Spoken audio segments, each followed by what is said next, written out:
함께 말씀 보시겠습니다. 누가복음 10장 1절에서 24절까지 말씀입니다. 누가복음 10장 1절에서 24절까지 말씀입니다. 한 절씩 교독하도록 하겠습니다. 그 후에 주께서 따로 70인을 세우사 친히 가시려는 각 동네와 각 지역으로 둘씩 앞서 보내시며 만퇴에 일꾼이 적으니 그러므로 추수하는 주인에게 청하여 추수할 일꾼들을 보내주소서 하라. 갈지어다 내가 너희를 보냄이 어린 양을 이리 가운데로 보냄과 같도다. 전자 배낭이나 신발을 가지지 말며 길에서 아무에게도 문안하지 말며 어느 집에 들어가든지 먼저 말하되 이 집이 평안할지어다 하라. 만일 평안을 받을 사람이 거기 있으면 너희의 평안이 그에게 머물 것이요 너희에게로 돌아오리라. 그 집이 유하며 주는 것을 먹고 마시라. 일꾼이 그 삭슬 받는 것이 마땅하니라. 이 집에서 저 집으로 옮기지 말라. 들어가든지 너희를 영접하거든 거기 있는 병자들을 고치고 또 말하기를 하나님의 나라가 너희에게 가까이 왔다 하라. 어느 동네에 들어가든지 너희를 영접하지 아니하거든 그 거리로 나와서 말하되 너희 동네에서 우리 발에 묻은 먼지도 너희에게 떨어버리노라. 그러나 하나님의 나라가 가까이 온 줄을 알라 하라. 내가 너희에게 말하노니 그날의 소돔이 그 동네보다 견디기 쉬우리라. 화 있을진저 고라시나 화 있을진저 벳세다야. 너희에게 행한 모든 권능을 두로와 시돈에서 행하였더라면 그들이 벌써 베옷을 입고 제에 앉아 회개하였으리라. 두로와 시돈이 너희보다 견디기 쉬우리라. 가버나움아 내가 하늘에까지 높아지겠느냐 음부에까지 낮아지리라. 너희 말을 듣는 자는 곧 내 말을 듣는 것이요 너희를 저버리는 자는 곧 나를 저버리는 것이요 나를 저버리는 자는 나 보내신 이를 저버리는 것이라 하시니라.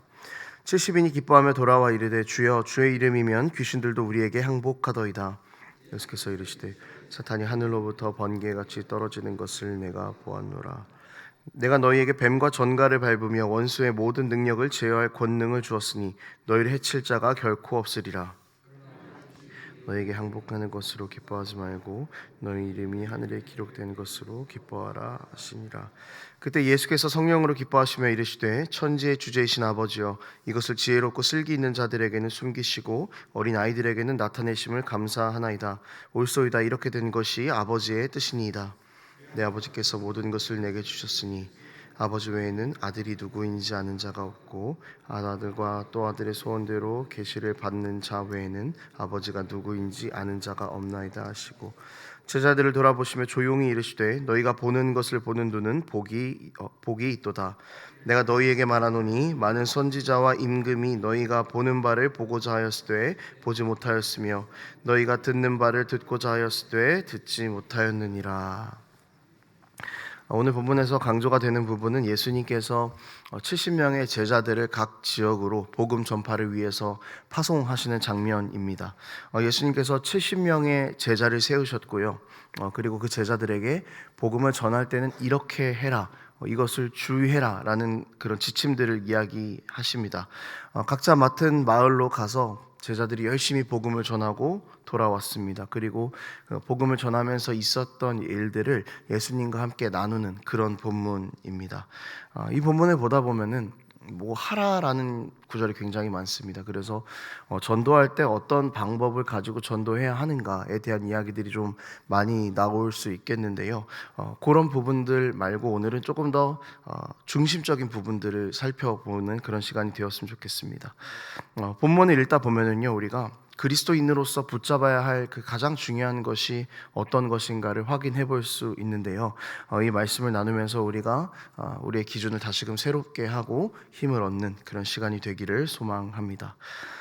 우리가 그리스도인으로 살아가면서 이 삶을 살아가면서 붙잡아야 할 것은 바로 예수 그리스도입니다. 이것이 오늘 본문에서 몇 군데에서 나타나고 있습니다.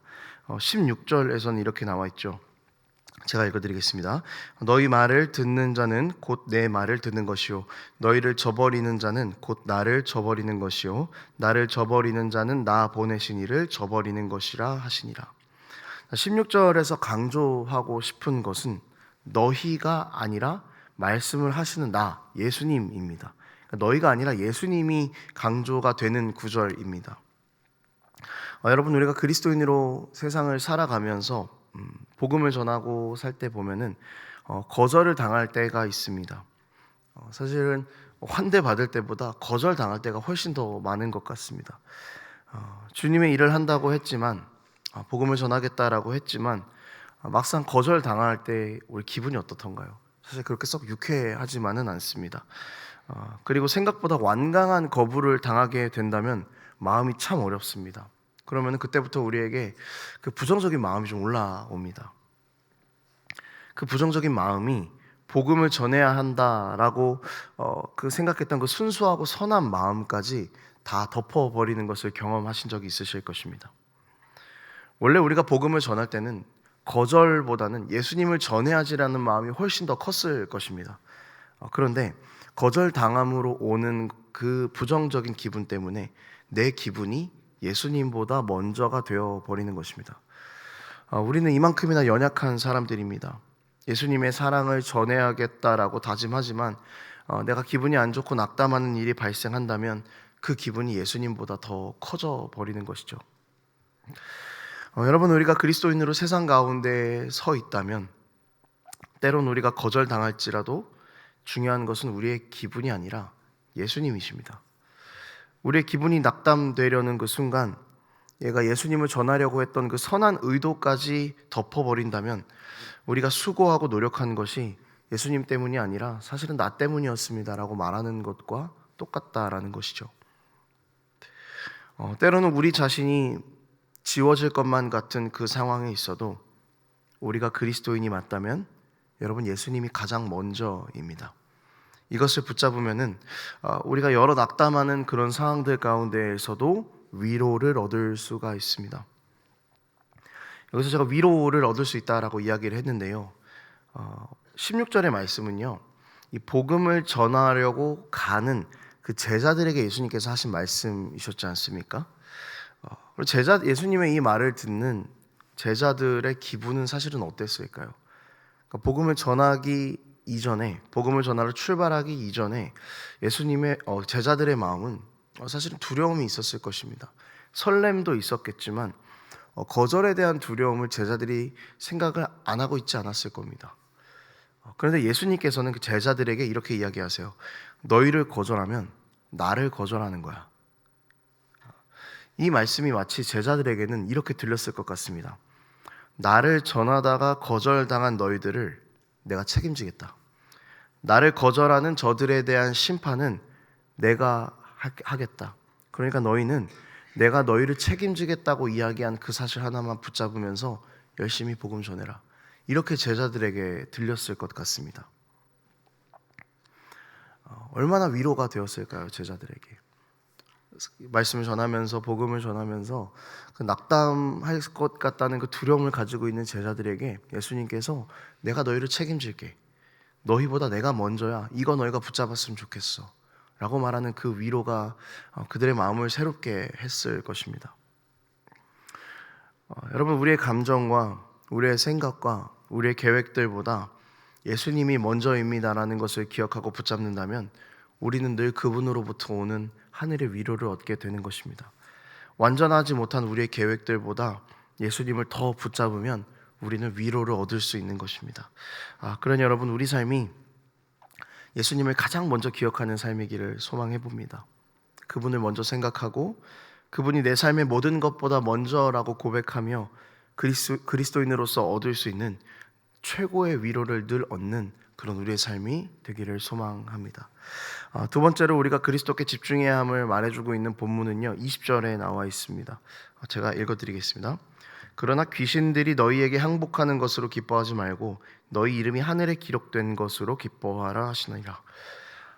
우리가 그리스도인으로 또 삶에서 열심히 살아가다 보면은요, 사람들이 우리의 모습을 보고 예수님을 믿을 때가 있습니다. 실제로 주님께서도 우리의 행실을 통해서 사람들이 하나님께 영광을 돌리게 하라라고 말씀하셨기 때문에 우리가 말씀대로 충실하게 믿음을 가지고 살다 보면 사람들이 우리의 모습을 통해서 예수님을 볼 수밖에 없게 됩니다. 그러면 우리의 기분은 어떻겠습니까? 기쁜 것이죠. 기쁠 수밖에 없습니다. 그러면서 이런 생각을 하게 되죠. 내가 말씀대로 잘 살고 있구나. 내 모습이 참 그리스도인답구나. 20절 말씀은요, 딱 이런 상태에 있는 제자들에게 예수님께서 하신 말씀입니다.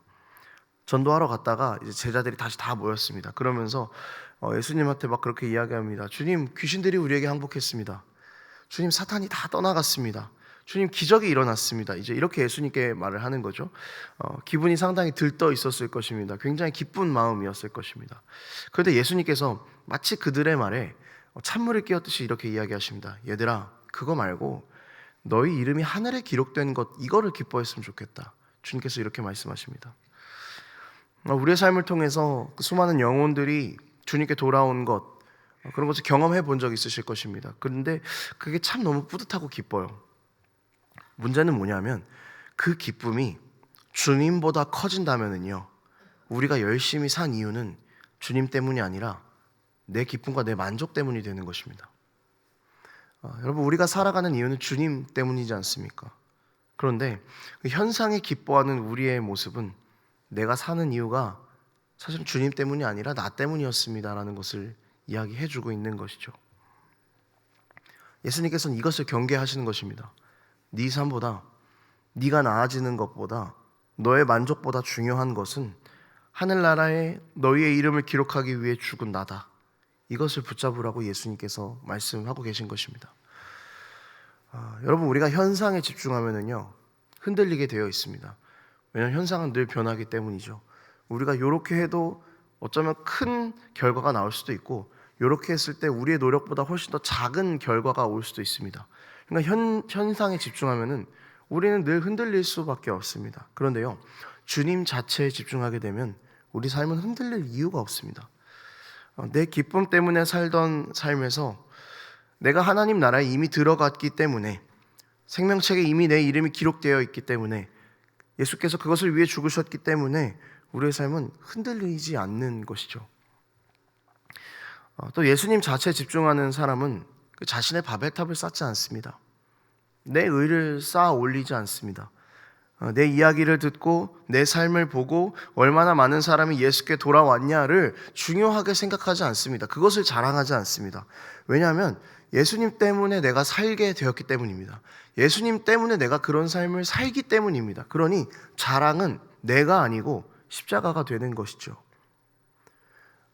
예수님을 중심으로 삼는 사람들은 여러분, 바벨탑을 쌓는 것이 아니라 하나님의 나라를 세워갑니다.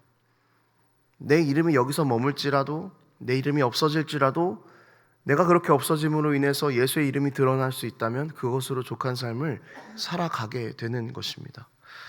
여러분, 우리의 사는 것이 우리의 의를 쌓아가는 삶이 아니기를 소망합니다. 우리 위해 죽으신 예수 그리스도의 십자가의 의만을 바라보며 그것이 우리 삶의 소망이고 중심이다라는 것을 바라보고 붙잡을 수 있는 그런 우리의 삶이 되기를 축복합니다. 말씀을 정리하겠습니다. 오늘 우리가 예수님을 붙잡아야 한다, 예수님 우리 삶의 중심이시다라는 이야기로 함께 말씀을 나누었습니다. 우리가 그리스도인으로서 살아가면서 낙담할 때도 있습니다. 그리고 반대로 또 보람을 느낄 때도 있죠. 하지만 우리의 이런 상황들이 예수님을 덮어버리는 그런 삶을 살아서는 안 되겠습니다. 우리가 낙담할 때, 우리가 낙담된 마음이 예수님을 덮어버리는 그런 상황에 처하지 마시고, 우리가 낙담할 때 주께서 우리를 일으키시고 동행하실 것이라고 약속하신 이 약속을 기억했으면 좋겠습니다. 보람을 느끼고 또 너무 행복한 순간에는 우리의 의가 아닌 십자가에서 우리를 위해 죽으신 예수님의 의를 기억하는 삶이 되었으면 좋겠습니다. 제자로 우리를 부르신 그 십자가의 길 위에서 가장 중요한 것은 우리가 이 길을 걷고 있다는 사실이 아니라 주님께서 우리를 부르셨다라는 것입니다. 우리를 책임지시는 주님이십니다. 우리가 이것을 붙잡으면서 흔들리지 않는 믿음의 길을 기꺼이 믿음으로 걸어가게 되기를 축복합니다. 기도하겠습니다. 하나님 아버지, 우리는 오늘도 연약하여서 우리의 상황에 따라 흔들리고 넘어집니다. 그러나 주님, 우리가 보이는 것에 집중하지 않고 예수님에게 집중하여서 우리의 중심과 기준을 바로 세울 수 있는 그리스도인이 될 수 있도록 하나님 붙잡아 주시옵소서. 나의 어떤 것도 주님을 덮을 수 없음을 고백합니다.